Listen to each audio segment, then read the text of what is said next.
Thank you. Let us start with the story of two contractors. These may be contractors that you have hired.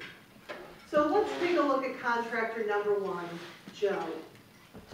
Say that you've been in your house for 12, 13 years and the front yard's starting to look a little ratty.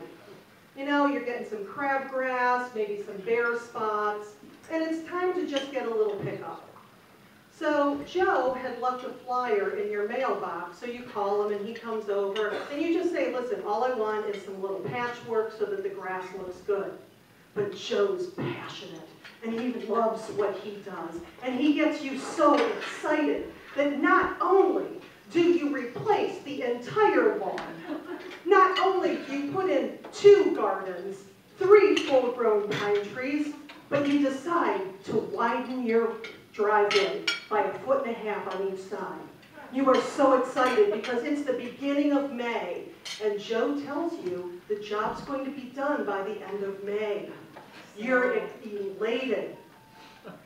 Well, the job's not done in May, and the job's not done in June. Matter of fact, the job's not done in July either. On August 1st, your baby grass gets planted for the first time.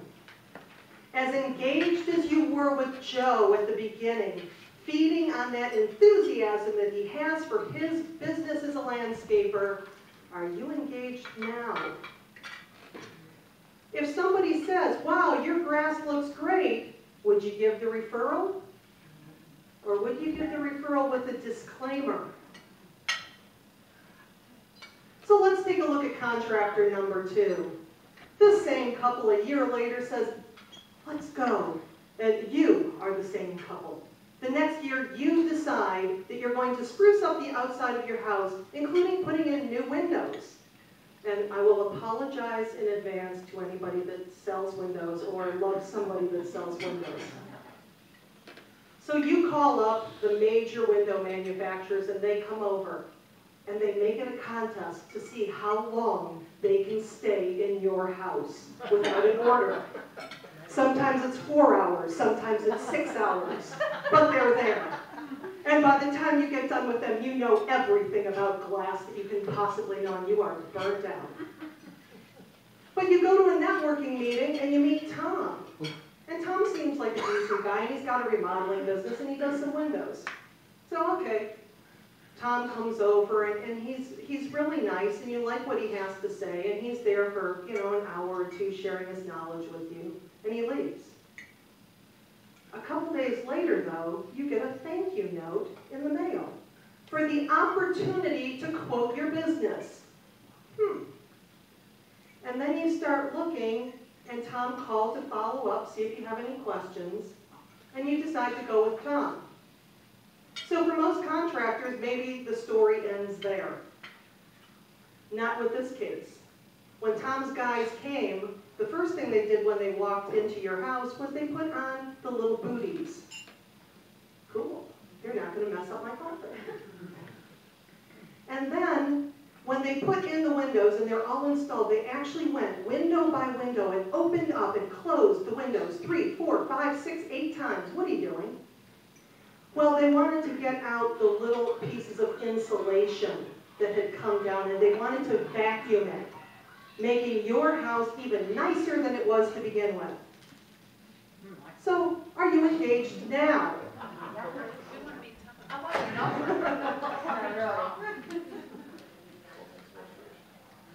Let me give you the end story, which if you couldn't figure it out already, that's what happened over 2 years with Scott and I with 2 different contractors.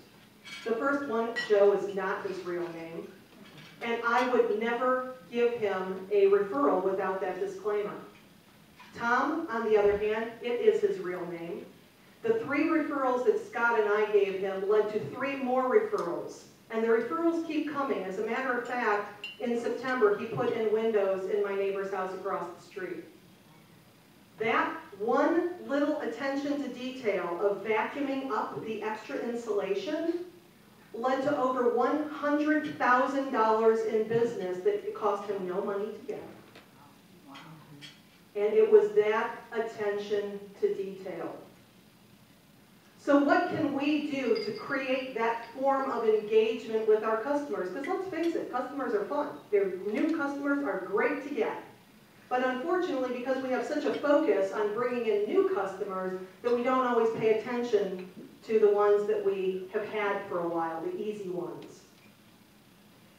When we look at the numbers, though, and we look at that lifetime value of that client, every time we lose one of them, we're losing a lot of money. It costs 6 to 10 times more to get a new customer than it is to simply take care of the clients that you already have. And if you think about it, if you have just 2% increased retention in your business, that can lead to be the same as cutting costs by 10%. Now, could we all use an extra 10%? If you have just 5% fewer people leaving your business, that can mean increased profits from 25 to 125%. So we look at all of these numbers, and we know that when the longer we're doing business with a client, the more profitable that customer is. Maybe the first time they buy a car from Katie, and they see, well, I've heard good things about her, so let me try her out. Now, Katie does a horrible job, and she wouldn't. But they'll never come back. They'll look for that next person. But Katie takes care of them, and not only is it their friends and their friends and their friends, but she's getting that repeat business, building that relationship. And if I have bought a car from Katie, she doesn't have to educate me again and again and again. And then I'm going to do a lot of the sales for her, so she doesn't even have to educate my referral, saving her more time. So we're just looking at different ways today to talk about 3 of the ways that you can engage your customers more in your life.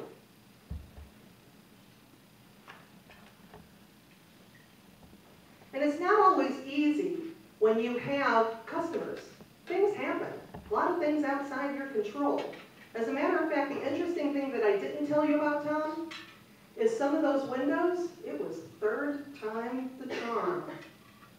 The first time, some of the connections, some of the windows were wrong, so he got on the phone and immediately replaced them. The 3rd time, there were some of the windows that came in and they had a crack or something in them. 3rd time, and yet, I still would happily refer him because he was on it. When we look at customers, Marshall Field has a really good quote. He said, "Those who buy support me. Those who come to flatter please me. Those who complain teach me how I may please others so they buy. The only ones that hurt me are those who are displeased but do not complain. They refuse me permission to correct my errors and thus improve my service." We need to start looking at those complaints as gifts. Because statistically, what has been shown, and it's shown very well with the experience we had with Tom, is that if you resolve the problem with that customer 70% of the time, they will do business with you again. If you resolve it quickly, 95% of the time, they will do business with you again. So when we start looking at the complaints as gifts, because otherwise you have a bad experience, on average, you're going to tell 9 to 10 people.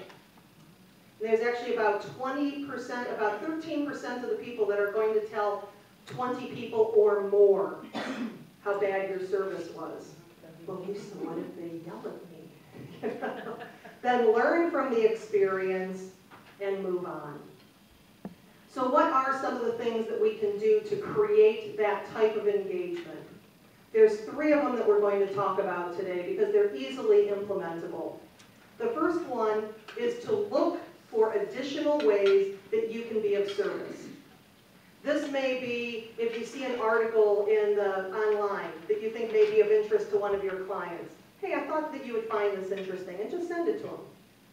If they get written up in the local paper, cut it out, laminate it, and send it to them in an oversized envelope. A couple months ago, Scott Ryan was written up in the Cleveland Cranes magazine. It was a really nice article, a contractor found the article, cut it out, laminated it, and sent it to my husband, Scott Ryan. It was the wrong Scott Ryan, but it made an impression.